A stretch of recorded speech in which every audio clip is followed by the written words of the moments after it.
अस्सलाम वालेकुम मोअज़्ज़िज़ तलबा व तालिबात। मेरा नाम सैयद कमर अब्बास है। मोअज़्ज़िज़ तलबा व तालिबात, आज हम इंसान के ब्लड सर्कुलेटरी सिस्टम का अमूमी खाका जानेंगे और आज हम पढ़ेंगे कि वो कौन से दो मशहूर साइंसदान हैं जिन्होंने इंसान के ब्लड सर्कुलेटरी सिस्टम या इंसान के जिस्म में खून की गर्दिश के बारे में इल्म को फैलाया। और आज ही हम आर्टेरियल सिस्टम के बारे में भी जानेंगे। तो आइए चलते हैं ग्लास बोर्ड की जानिब।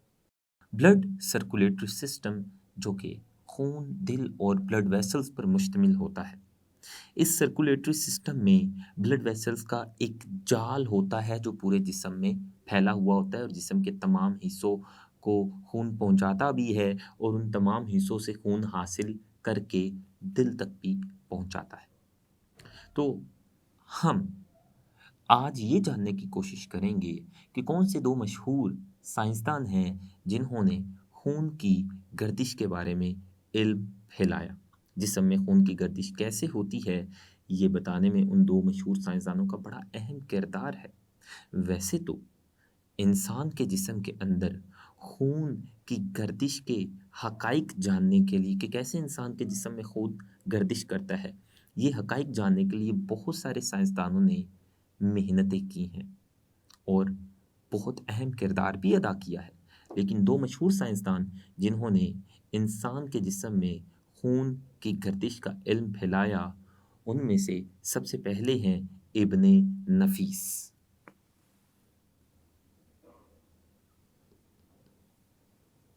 इब्ने नफीस और दूसरे हैं विलियम हार्वे।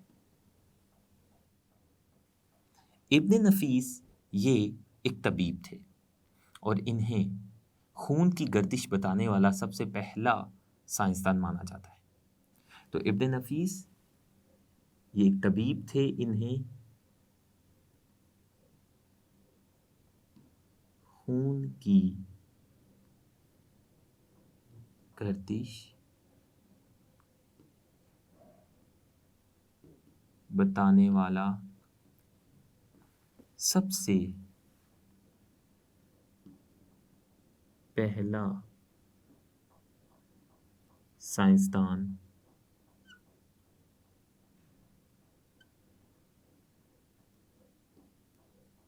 माना जाता है इब्ने नफीस को।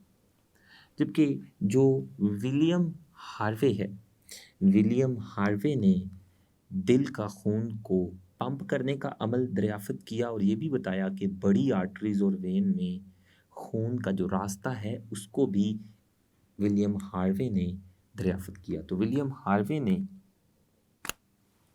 इन्होंने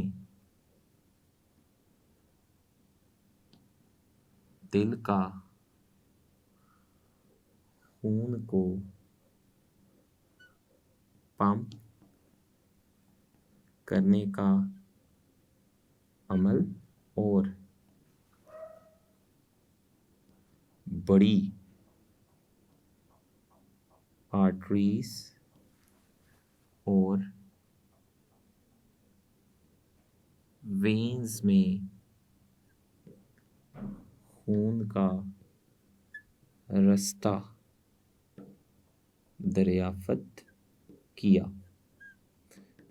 जिस्म की बड़ी बड़ी आर्टरीज और वेन्स में खून का रास्ता क्या है, इन्होंने बताया, विलियम हार्वे ने। तो इंसान के ब्लड सर्कुलेटरी सिस्टम का जो अमूमी खाका है वो आप देख सकते हैं। तो इंसान के ब्लड सर्कुलेटरी सिस्टम का जो अमूमी खाका है वो आप देख सकते हैं, जैसा कि आपको स्क्रीन पर नज़र आ रहा होगा। अब इसकी हम तफसील जानेंगे कि हमारे जिस्म के अंदर कौन कौन सी आर्टरीज हैं और वो आर्टरीज जिस्म के किन किन हिस्सों को खून पहुंचाती है। इसी तरह वेंस के बारे में भी हम पढ़ेंगे कि कौन कौन सी वेंस है और जिस्म के किन किन हिस्सों से वो खून को दिल तक ले जाती है। तो पहले हम आर्टेरियल सिस्टम पढ़ेंगे। आर्टेरियल सिस्टम ये ऐसा सिस्टम है जो आर्टरीज पर मुश्तमिल होता है। हमारे जिस्म की सारी आर्टरीज एक दूसरे के साथ मिलकर हमारे जिस्म में एक सिस्टम बनाती है जिसे आर्टेरियल सिस्टम कहते हैं। Arterial system.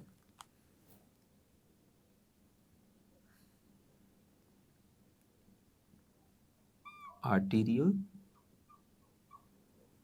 System, arterial system ये बहुत सारी आर्टरीज पर मुश्तमिल है। हमारे जिस्म में जितनी भी आर्टरीज हैं वो सारी आर्टरीज मिलकर एक सिस्टम बनाती हैं जिसे आर्टेरियल सिस्टम कहते हैं।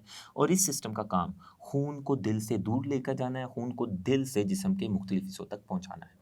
तो आर्टेरियल सिस्टम में कौन कौन सी आर्टरीज हैं, कौन कौन सी बड़ी आर्टरीज हैं और कौन कौन सी छोटी आर्टरीज हैं, और वो जिस्म के किन किन हिस्सों तक खून पहुंचाती हैं, ये सारा हम तफसील से जानते हैं। तो आर्टेरियल सिस्टम ये जिस्म की तमाम आर्टरीज, छोटी बड़ी आर्टरीज पर मुश्तमिल होता है। जिस्म की दो आर्टरीज बहुत बड़ी हैं। दो सबसे बड़ी आर्टरीज में पहली आर्टरी मैं आपको बताता हूं, वो है पल्मोनरी ट्रंक, और दूसरी जिस्म की सबसे बड़ी आर्टरी है एओर्टा। एओर्टा, तो आइए जानते हैं ये एओर्टा और पल्मोनरी ट्रंक क्या है। जो ये मैंने आपके सामने एक दिल की सादा सी डायग्राम बनाई है। ये जो दिल का दायां वेंट्रिकल आप देख रहे हैं, दाएं वेंट्रिकल से एक ट्रंक निकलता है। ये दायां वेंट्रिकल है और ये बायां वेंट्रिकल है। दाएं वेंट्रिकल से एक ट्रंक बड़ा सा निकलता है, उसे पल्मोनरी ट्रंक कहते हैं। ये आप देख सकते हैं। तो ये जो दाएं वेंट्रिकल से एक बड़ी सी आर्टरी निकल रही है, इसे पल्मोनरी ट्रंक कहते हैं। और ये बड़ी सी आर्टरी मजीद दो आर्टरीज में तकसीम हो जाती है, जैसा कि आप देख सकते हैं। तो ये जो बड़ी आर्टरी जो कि दाएं वेंट्रिकल से निकल रही है, इसको पल्मोनरी ट्रंक कहेंगे। और पल्मोनरी ट्रंक मजीद दो आर्टरीज में तकसीम हो जाता है, दाईं आर्टरी और बाएं आर्टरी। तो जो दाएं पल्मोनरी आर्टरी है वो दाएं फेफड़े की तरफ खून लेकर जाएगी, और बाईं पल्मोनरी आर्टरी बाएं फेफड़े की जानिब डीऑक्सीजनेटेड खून लेकर जाएगी, जिसमें ऑक्सीजन कम होती है। तो पल्मोनरी ट्रंक ये पल्मोनरी ट्रंक है। तो पल्मोनरी ट्रंक आपने देखा ये कहाँ से निकल रही है, ये वाली आर्टरी कहाँ से निकल रही है, दाएं वेंट्रिकल से। और ये दाएं वेंट्रिकल से निकलकर मजीद दो दाईं और बाईं नालियों में तकसीम हो रही हैं, इन्हें कहेंगे दाईं और बाईं पल्मोनरी आर्टरीज। इन दाएं और बाईं पल्मोनरी आर्टरीज का काम दाएं और बाएं फेफड़ों में डीऑक्सीजनेटेड खून को ले जाना है। तो पल्मोनरी ट्रंक ये मजीद दो नालियों में तकसीम हो जाता है और उन्हें कहते हैं पल्मोनरी आर्टरी। एक दाईं पल्मोनरी आर्टरी होती है और एक बाएं पल्मोनरी आर्टरी होती है। इन दोनों दाईं और बाईं पल्मोनरी आर्टरीज का काम फेफड़ों की जानिब डीऑक्सीजनेटेड खून को लेकर जाना है। और ये दोनों बाईं और दाईं पल्मोनरी आर्टरीज पल्मोनरी ट्रंक के तकसीम होने से बनती हैं। और पल्मोनरी ट्रंक दाएं वेंट्रिकल से निकलने वाली बड़ी खून की आर्टरी है। जो दूसरी बड़ी आर्टरी आर्टेरियल सिस्टम में मौजूद है वो है एओर्टा। एओर्टा ये बाएं वेंट्रिकल से निकलती है और ये बहुत बड़ी खून की आर्टरी है। जिस्म की सबसे बड़ी जो खून की आर्टरी है वो एओर्टा है। तो ये बायां वेंट्रिकल है। इस बाएं वेंट्रिकल से आप देख सकते हैं बहुत बड़ी खून की आर्टरी निकल रही है या खून की नाली निकल रही है। तो ये बहुत बड़ी जो आर्टरी बाएं वेंट्रिकल से निकल रही है, इसे एओर्टा कहते हैं। आप देख सकते हैं कि एओर्टा ऊपर की जानिब चढ़कर नीचे की जानिब मुड़ आता है, और नीचे की जानिब मुड़ता है जब, तो एक कमान सी बनाता है। ये कमान की शक्ल की जो आर्टरी बनी है ये एओर्टा ही है, लेकिन ये ऊपर की जानिब चढ़ता है जब, तो ये नीचे की जानिब मुड़ आता है।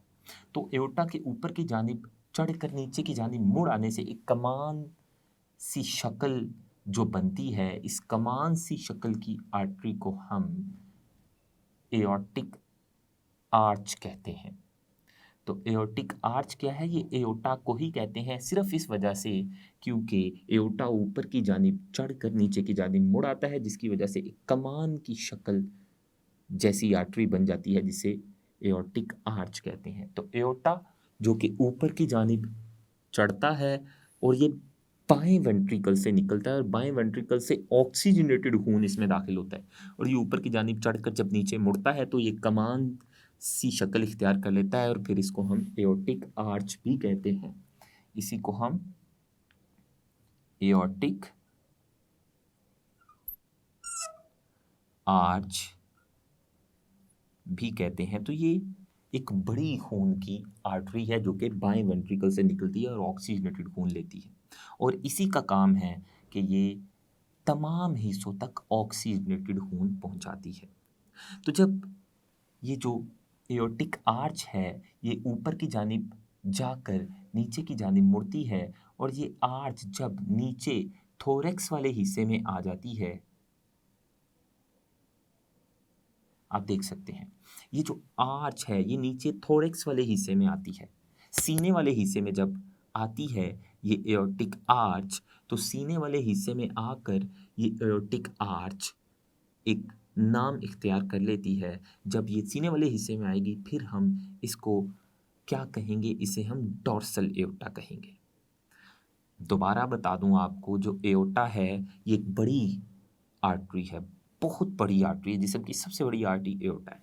एओर्टा जब ऊपर की जानिब चढ़कर नीचे की जानिब मुड़ती है तो ये एओर्टा का ये वाला जो हिस्सा है जो एक कमान की शक्ल जैसा है, इसे हम एओर्टिक आर्च कहते हैं। इसको एओर्टिक आर्च कहेंगे, एओर्टिक आर्च, या इसको एओर्टिक आर्क भी कुछ लोग कहते हैं। एओर्टिक आर्च या एओर्टिक आर्क। तो जैसे ही ये आर्टरी नीचे थोरैक्स वाले हिस्से में पहुंचती है, ये जो सबसे बड़ी आर्टरी है जिसको हम एओर्टा कह रहे हैं, इसको डॉर्सल एओर्टा कहते हैं। तो डोर्सल एओर्टा, एओर्टा का वो वाला हिस्सा है जो थोरैक्स में मौजूद होता है, और एओर्टा का वो वाला हिस्सा जो ऊपर कमान की शक्ल जैसा होता है उसको एओर्टिक आर्च कहते हैं। अब एओर्टिक आर्च से ऊपर की जानिब तीन बड़ी आर्टरीज निकलती हैं। तो ये जो एओर्टिक आर्च से ऊपर की जानिब तीन बड़ी आर्टरीज निकल रही हैं, ये बाजुओं, सर और कंधों की जानिब ऑक्सीजनेटेड खून लेकर जाती हैं। अब ये जो डोर्सल एओर्टा है, डोर्सल एओर्टा से बहुत सारी छोटी छोटी आर्टरीज निकलती हैं और वो जिस्म के मुख्तलिफ हिस्सों तक खून लेकर जाती है। तो हम यहाँ पर जानते हैं डोर्सल एओर्टा से छोटी छोटी आर्टरीज कौन कौन सी निकलती है और वो जिस्म के किन किन हिस्सों की जानिब खून लेकर जाती है। सबसे पहले है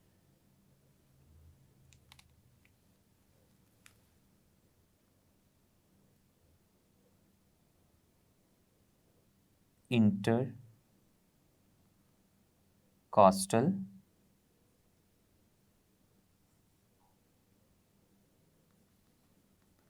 आर्टरीज। इंटरकोस्टल आर्टरीज ये रिब्स की तरफ खून लेकर जाती हैं, और ये इंटरकोस्टल आर्टरीज इसी डोर्सल एओर्टा की अतराफ से निकलती, रिब्स की तरफ खून ले जाना, ये इंटरकोस्टल आर्टरीज का काम है। इसके अलावा और कौन सी आर्टरीज डोर्सल एओर्टा से निकलती हैं? उनमें हैं सिलियक,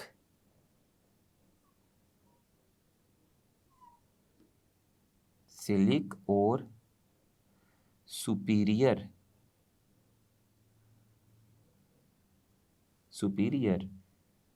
मेजेंट्रिक आर्टरीज। ये वाली आर्टरीज भी इसी डोर्सल एओर्टा से निकलती हैं, अतराफ से, और इनका काम है एलिमेंट्री कैनाल को खून पहुंचाना। इसके अलावा हेपेटिक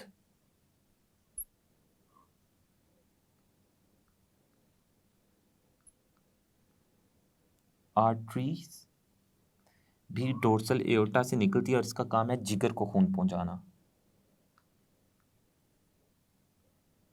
जिगर की तरफ जाती है ये हेपेटिक आर्टरी डोर्सल एओर्टा से निकलकर और इसका काम है जिगर को खून पहुंचाना। जबकि सिलिक और सुपीरियर मेसेंट्रिक आर्टरीज ये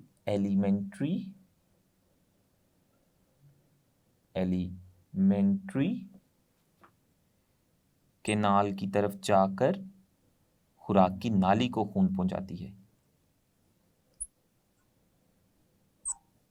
इसके अलावा डोर्सल एओर्टा से इंटरकोस्टल आर्टरीज, सिलिक और superior mesenteric arteries, hepatic arteries निकलने के अलावा रीनल आर्टरीज भी निकलती है। Renal arteries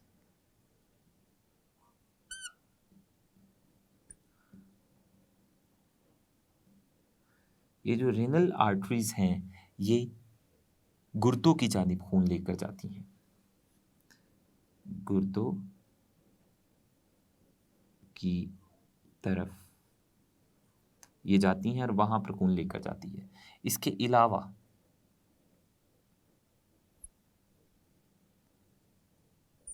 gonadal arteries, gonadal arteries gonads की तरफ खून लेकर जाती है। ये सारी आर्टरीज जो हम पढ़ रहे हैं ये सारी की सारी डोर्सल एओर्टा की अतराफ से निकलती हैं। गोनेड्स या जिनसी ऑर्गन्स, नर में जो जिनसी ऑर्गन है वो टेस्टिस होता है, जबकि मादा में जो जिनसी ऑर्गन है वो ओवरी होता है। तो जिनसी ऑर्गन की तरफ जो आर्टरीज खून लेकर जाती हैं उन्हें गोनेडल आर्टरीज कहते हैं और ये भी डोर्सल एओर्टा से निकलती है। जिनसी ऑर्गन्स की तरफ जाती हैं, जबकि एक और आर्टरी है उन्हें कहते हैं inferior mesenteric artery. Inferior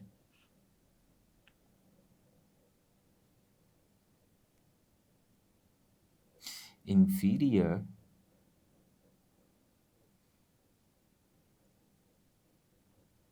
mesenteric arteries, ये वाली जो आर्टरीज हैं ये लार्ज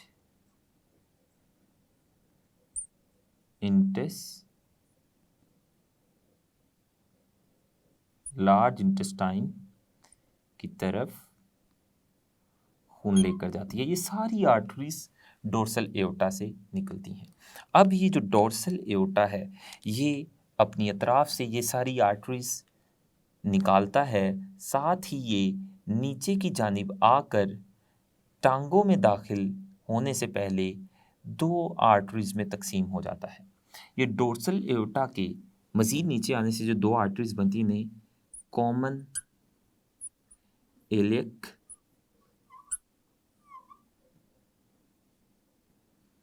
आर्टरीज कहते हैं। ये जो कॉमन इलिक आर्टरीज हैं ये दोनों की दोनों टांगों में दाखिल हो जाएगी। कॉमन इलिक आर्टरी ये भी टांग में दाखिल होगी, एक दाईं टांग में और एक बाईं टांग में।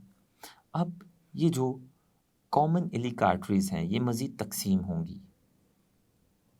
कॉमन इलिक आर्टरी के दोनों तरफ की कॉमन इलिक आर्टरीज, दाईं तरफ की भी और बाईं तरफ की भी, ये मज़ीद तकसीम होगी और इनके मज़ीद तकसीम होने से एक्सटर्नल इलिक आर्टरी बनती है और इंटरनल इलिक आर्टरी बनती है। ये इंटरनल इलिक आर्टरी है,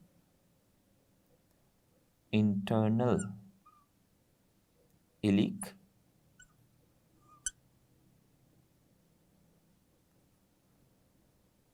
आर्टरी, जबकि ये एक्सटर्नल इलिक आर्टरी है। ये जो एक्सटर्नल इलिक आर्टरी है ये रान में जाती है। ये एक्सटर्नल इलिक आर्टरी जब रान में जाती है, फिर इसको हम रान कहते हैं, टांग का घुटने से ऊपर वाला जो हिस्सा है, इसको फेमोरल आर्टरी कहते हैं, और ये रान की तरफ खून लेकर जाती है। अब फेमोरल आर्टरी जो कि रान में होती है, इससे मज़ीद छोटी छोटी शाखें निकलती हैं, और फेमोरल आर्टरी से निकलने वाली शाखें नीचे पिंडली की तरफ भी खून लेकर जाती हैं, घुटने की तरफ भी खून लेकर जाती है, टुखने की तरफ भी खून लेकर जाती है, और पाँव की जानिब भी खून लेकर जाती है। तो ये हमने मुख्तलिफ़ किस्म की आर्टरीज़ पढ़ी, और ये सारी आर्टरीज़ जिस्म के किन किन हिस्सों में खून लेकर जाती है, ये हमने तफसील से जाना। इंशाल्लाह आने वाले लेक्चर में जो वेन्स हैं, वेन्स के बारे में पढ़ेंगे कि वो वेन्स जिस्म के कौन कौन से हिस्सों से खून लेकर दिल की तरफ पहुंचाती है। तो मुअज़्ज़िज़ तलबा व तालिबात, आज हमने पढ़ा कि जो इब्न नफ़ीस और विलियम हार्वे, इन्होंने इंसानों के जिस्म में खून की जो गर्दिश है, इस पर लोगों को इल्म दिया। और ये भी हमने पढ़ा कि आर्टेरियल सिस्टम क्या होता है। जिस्म की तमाम आर्टरीज़ मिलकर एक सिस्टम बनाती है जिसे आर्टेरियल सिस्टम कहते हैं, और हमारे जिस्म में मुख्तलिफ़ किस्म की आर्टरीज़ हैं जो दिल से खून को जिस्म के मुख्तलिफ़ हिस्सों तक लेकर जाती है। इंशाल्लाह आने वाले लेक्चर में वीनस सिस्टम के बारे में पढ़ेंगे, जो कि वेन्स के मिलने से बनता है। तब तक के लिए अल्लाह हाफ़िज़।